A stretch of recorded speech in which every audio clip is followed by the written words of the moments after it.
all began long ago on an ancient, conflicted battlefield somewhere in the old world.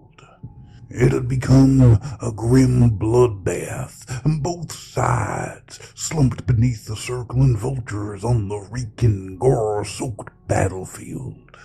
Madame Victory remaining firmly out of reach of everyone.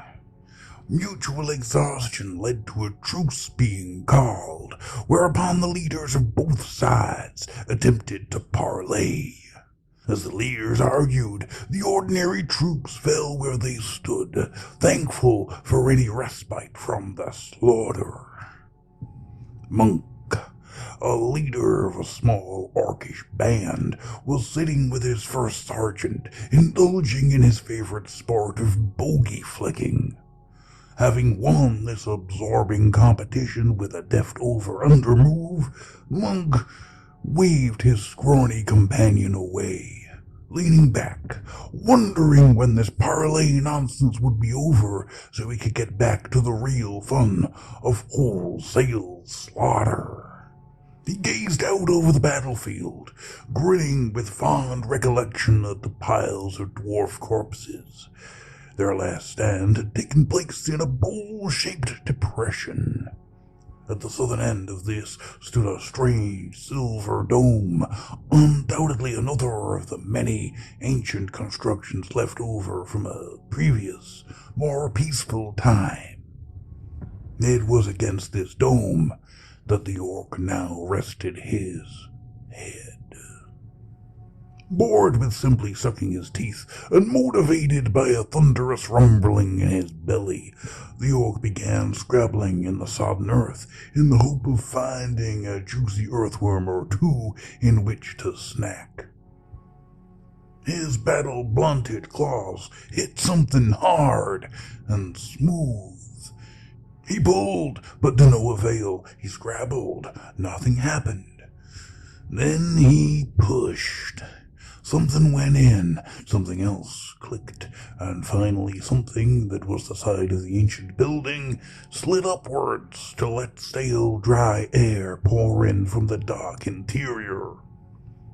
Monk, who would have been in serious trouble with the washerwoman had he been wearing any form of underwear, gazed goggle-eyed into the glittering hall now revealed inside the dome. Strange armor adorned the walls. Peculiar mosaics lined the floor, and at its center, on a great bejeweled pedestal, sat an enormous book. After the parleying leaders of the two great armies had been informed of the orc's peculiar discovery, they adjourned their so far fruitless meeting in favor of this new mystery. Since none of the generals could actually read, however, they were unable to establish much beyond the fact that the building was obviously an ancient temple. Messengers were dispatched with utmost speed in an effort to find some literate being who could reveal the secrets the dome held. Eventually, a half-blind dwarf was led up and introduced as an expert in all languages, both current and arcane. The book thrust before his warty nose, the dwarf sat cross-legged on the floor and began poring through its forgotten secrets. No less than 3 days passed, during which time the dwarf hardly moved from his chosen spot. At last he was ready to make his report. A podium was hastily erected before the silver temple, and the stunted fellow hoisted up onto it to deliver his findings to the assembled multitude. "This book," wheezed the ancient seer, blinking his heavy-lidded eyes, "appears to be the religious text of a group of warriors who came from a land called America. The book is dedicated to the lost god Nuffle, the head priests of the various sects. This deity, known as coaches, led their band of warriors into great arenas and attempted to exterminate each other. The object was not, however, violence simply for violence' sake. No, it was in truth of great ritual significance. There was a subdued murmur from the crowd as they attempted to absorb this outlandish concept, and the old dwarf continued. A pig's bladder was inflated and carried or thrown from one end of the arena to the other in an effort to score. Carrying the bladder over an opponent's end line gave the sect a number of things called points, and the battle lasted a set time. At the end, the sect who had amassed the most points was declared the victor. Apparently, you didn't even have to maim all your opponents, although the coaches seemed to have encouraged the practice as much as they could. Furthermore, the book also states that Nuffle's sacred number was 11, and that only 11 warriors from each side could be on the field of battle at one time. At this, there was a great deal of shuffling in the goblinoid ranks, as they removed their footwear in a desperate attempt to find out just what the number 11 was. Typically, this degenerated into brawling after a goblin discovered what a great joke it was to keep his boots on and stamp on all of his mates' bare feet with his hobnails. Ignoring the infrequent howls of pain, the dwarf continued. This does not mean that there were only 11 members of a sect, or team, as they were also known. Warriors could go off and come on at will, as long as the sacred number was not exceeded.